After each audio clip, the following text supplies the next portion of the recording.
अच्छा, इस वक्त पीटीआई एक और अवामी तहरीक की तैयारी कर रही है, और उस अवामी तहरीक से पहले जलसे होंगे और पार्टी को मोबिलाइज किया जाएगा, एहतजाज होंगे। और हमने गुज़श्ता वीडियो में भी बात की थी कि एक पिशावर का जलसा, दूसरा कोयटा का जलसा बड़ा इंपॉर्टेंट है। कोयटा के जलसे की डेट आ गई नेक्स्ट फ्राइडे, और 8 नवंबर तारीख बनती है। 8 नवंबर को कोयटा में ये जलसा होगा, और इन जलसों के बाद जाकर पीटीआई एक फाइनल डेट देगी, फाइनल कॉल देगी। ये भी मोस्ट प्रोबेबली 15 नवंबर के बाद ही बनता है। 15 नवंबर से पहले चांसेस कम है, लेकिन पॉसिबिलिटी है। तो पीटीआई की इस अवामी तहरीक को आप कैसे देखते हैं कि क्या ये डिसाइसिव होगी, या जिस तरह पहले हुआ कि एकदम से मोमेंटम बना और बिल्कुल आखिरी लम्हात में मोमेंटम टूट गया और सब कुछ मुंतशिर हो गया। सर इस दफा पीटीआई, आप सुन के हैरान होंगे, पीटीआई बहुत जोर लगाएगी। हम्म। इस दफा वो हालात नहीं होंगे, क्योंकि उस टाइम पे पीटीआई के फेवर में थे हालात। आपने देखा कि वो थोड़ी सी कॉल देते थे, लोग आ जाते थे। अब जो सितारे जो आने वाले दिनों में बदल रहे हैं ना, इस दफा इनको बड़ी मेहनत करनी पड़ेगी मोमेंटम लाने के लिए। तो ये देखते हैं, लेकिन मुझे ऐसा लगता है कि पीटीआई डेफिनेटली काफी शो करेगी। कुछ फेल होंगे, कुछ पास होंगे, लेकिन अल्टीमेटली अगर ये 15 नवंबर के बाद आप, अगर ये इनका कोई जलसा जुलूस होगा ना, उसके अंदर आपको एक मेजर जो बोलते हैं कि पावर शो देखने को मिलेगा। उससे पहले हो भी सकते हैं, लेकिन कुछ फेल होने के ज्यादा चांसेस हैं। इनके जैसे आपने बताया कि दो चार हैं, तो कुछ पास होंगे, कुछ अच्छे होंगे, कुछ रेगुलर से होंगे। लेकिन जो 15 नवंबर के बाद होंगे, उसमें आपको खासी वो बोलते हैं कि गहमा गहमी नजर आने वाली है। लेकिन उससे पहले वाले, उसके ऊपर डाउटफुल होगा।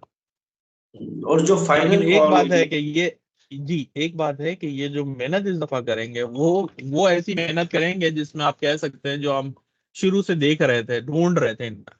तो मेहनत तो मुझे दिखती है इनकी इस दफा मेहनत ज्यादा होगी, लेकिन रिजल्ट अब इनको जो है ना, तो 200% करना पड़ेगा रिजल्ट पाने के लिए।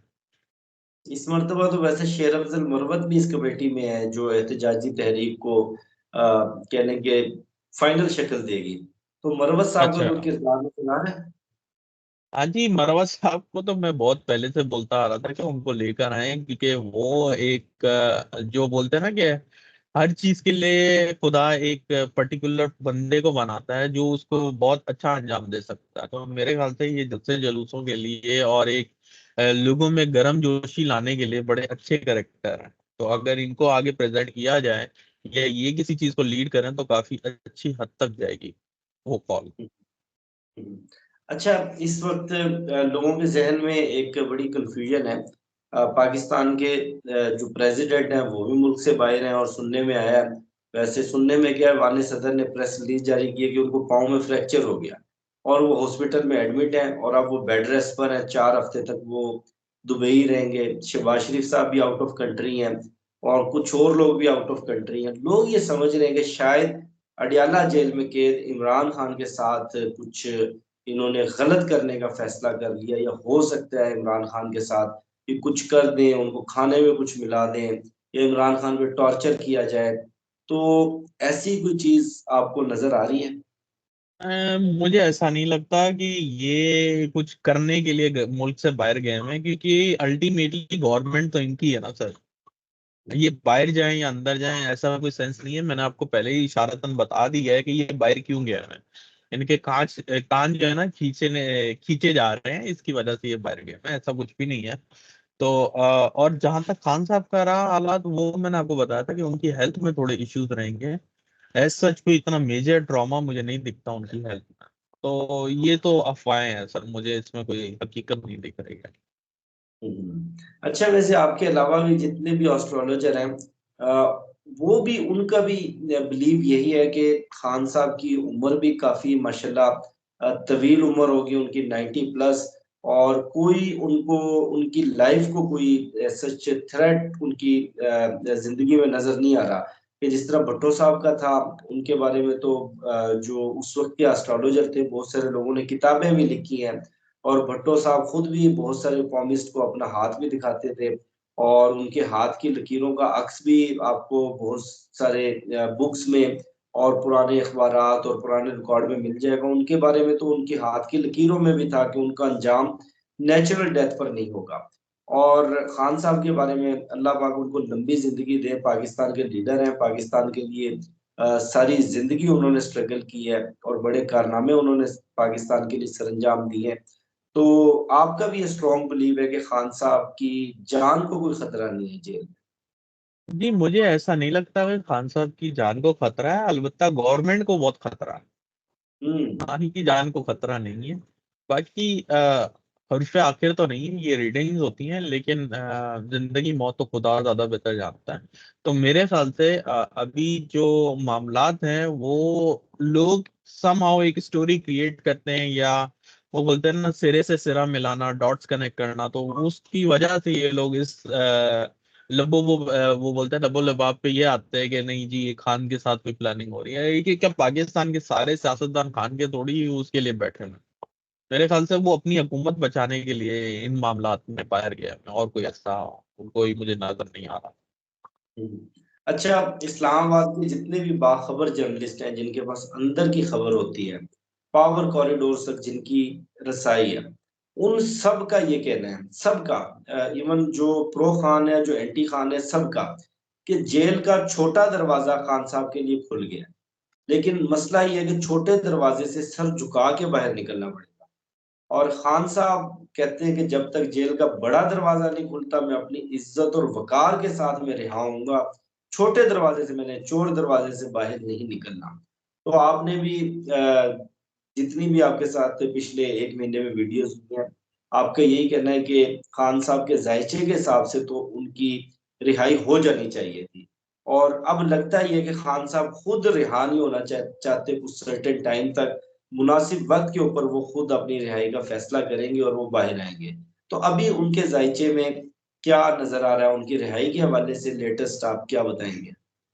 देखिए सर, रिहाई मैंने आपको लास्ट टाइम भी बताई थी कि एक जो दिन का साइचा मैंने अगर निकाला है खान साहब का, तो उसमें तो उनके सितारे काफी बदल चुके हैं। अब जो मैं सिस्टम फॉलो करता हूँ उसके लिए मुझे एग्जैक्ट टाइम ऑफ बर्थ चाहिए होता है। अगर वो नहीं होता तो फिर इवेंट होने में आगे पीछे हो जाता है, टाइम लग जाता है, 2 महीने 4 महीने उसमें फ्लॉ आ जाता है थोड़ा सा। तो इन शॉर्ट मुझे ऐसा लगता है कि खान साहब की रिहाई बहुत जल्दी हो जाएगी, मे बी पॉसिबल। अगर ये आप गवर्नमेंट को डॉट्स कनेक्ट करते हैं तो मुझे ऐसा लगता है कि ये मामला कहीं ना कहीं होते हवाते फरवरी मार्च आ जाएगा मैक्सिमम। तो फरवरी मार्च से पहले आपको खान साहब की गुड न्यूज मिलनी चाहिए, एज पर माई नॉलेज। अच्छा, एक और सवाल भी था।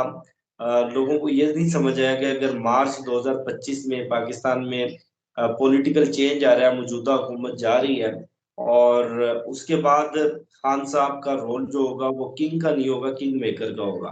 तो खान साहब का किंग मेकर का रोल उनकी पूरी फ्यूचर पॉलिटिक्स में देखते हैं, या दोबारा प्राइम मिनिस्टरशिप पर वो वापस आ सकते हैं साल बाद, 2 साल बाद, 3 साल बाद? सर मुझे ऐसा लगता है कि थोड़ा लॉन्ग टर्म, तकरीबन 8-10 साल, तो मुझे ऐसा नहीं लगता कि वो जो है एज अ प्राइम मिनिस्टर आपको पाकिस्तान में दिखे। तो मुझे ऐसा लगता है कि वो पीछे से ही डील करने वाले हैं, जैसे वो आसिफ जरदारी और ये जितने भी आए थे, फिर ये बैक एंड पे चले जाते थे, किसी और को प्रेजेंट करते थे, लेकिन अल्टीमेटली तो पॉलिटिक्स उनकी चलती है ना। तो अगर खान साहब नहीं भी होते तो उनका आइडिया या उनका प्लान ही सामने आने वाला है। एक बात है, वो अलग बात है कि वो पिक्चर में नहीं होंगे, बस ये फर्क होगा। हम्म। पाकिस्तान के हालात के बारे में आप क्या देख रहे हैं? कब तक ये हालात बेहतर होंगे? जो माशी वसाइल हैं, उसके अलावा सियासी मसाइल, वैसे सियासी मसाइल के हवाले से तो आपने बड़ा अच्छा प्रिडिक्ट कर दिया कि मार्च 2025, और मार्च हम्म। बड़ा कहने के इम्पोर्टेंट मंथ है 2025 का। और जो माशी हालात हैं, स्टेबिलिटी है, लोगों के कारोबार हैं, लोगों के फाइनेंशियल स्टेक्स हैं, पाकिस्तान में लोगों का फ्यूचर है, उनका बड़ा कंसर्न है। तो आगे के हालात आम शहरियों के सर, लिए? ये जो एक छोटी सी एग्जांपल दे देता हूँ कि जो हालात पिछले 30 साल से खराब हुए थे पाकिस्तान के, उसका जो लास्ट सर्कल है वो 2.5 साल का रह गया है, मार्च से लेकर। तो आप एक्सपेक्ट कर सकते हैं कि 2027 के आखिर से पाकिस्तान का जो है ना एक नया सर्कल स्टार्ट होना है, साइकिल स्टार्ट होगा, जिसके अंदर पाकिस्तान की तरक्की के रास्ते खुलेंगे।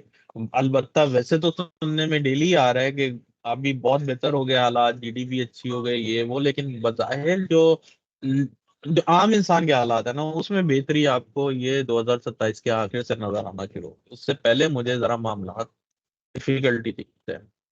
और एक बात और भी है, अगर 2025 के बाद कोई नई हुकूमत भी आती है और आप ये सोच रहे हैं कि वो हुकूमत रातों रात सब तब्दीलियां ले आएगी, तो ये आपकी गलतफहमी है। वो अगर आएगी, और आपको एक दौर याद भी था कि खान जब आया था जिसपे लोगों ने बोला कि अब पाकिस्तान बदल जाएगा, तो आपने देखा पाकिस्तान फौरन नहीं बदला, उसमें वक्त लगा था। तो इसी तरह अगर हम हुकूमत ही चली भी जाती है और नई हुकूमत आती है, तो आप ये सोच रहे हैं कि बड़ा फर्क आ जाएगा, तो ये आपकी गलतफहमी है। उसको चेंज होने में, अपना रिजल्ट लाने में, एक ये नॉर्मल सी बात है, ये एस्ट्रोलॉजिकल नहीं भी देखे, तो उसमें टाइम लगेगा, रातों रात चीजें नहीं बदली जाएंगी सर। अच्छा, आपसे आखिरी सवाल। आपने प्रिडिक्ट किया था कि हुकूमत और एस्टेब्लिशमेंट की कोई लड़ाई होने वाली है, इनकी चपकलिश शुरू होने वाली है और एस्टेब्लिशमेंट हुकूमत के सर से हाथ उठा लेगी। तो ये एग्जैक्टली कौन सी डेट से ये आगाज हो जाएगा और उसके बाद का सिनारियो आप क्या देखते हैं? सर मेरे ख्याल से 11 या 12 नवंबर है, एक ऐसा डेट है जहाँ पे जो है स्क्वायर बन रहा है मार्स का।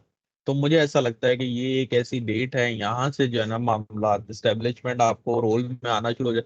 थोड़ा पहले भी हो सकता है, उसकी वजह ये है कि जरूरी नहीं है एग्जैक्ट डेट पे काम हो, 2-4 दिन आगे पीछे होता रहता है। लेकिन ये मामलात यहाँ से आपको दिखेंगे कि एस्टेब्लिशमेंट या फौज का जो करेक्टर है वो बिल्कुल सामने आना शुरू हो जाएगा, वो टीवी में आना शुरू हो जाएंगे या कोई डिसीजन लेने शुरू हो जाएंगे। ये चीजें आपको बहुत नजर आने वाली है आने वाले दिन। बहुत शुक्रिया आपके वक्त का। मुझे शफकत अली को और मलिक महबूब साहब को दीजिए इजाजत, और वीडियो के हवाले से फीडबैक जरूर दीजिएगा। इंशाल्लाह आपसे होगी फिर नेक्स्ट वीडियो में मुलाकात। अल्लाह हाफिज।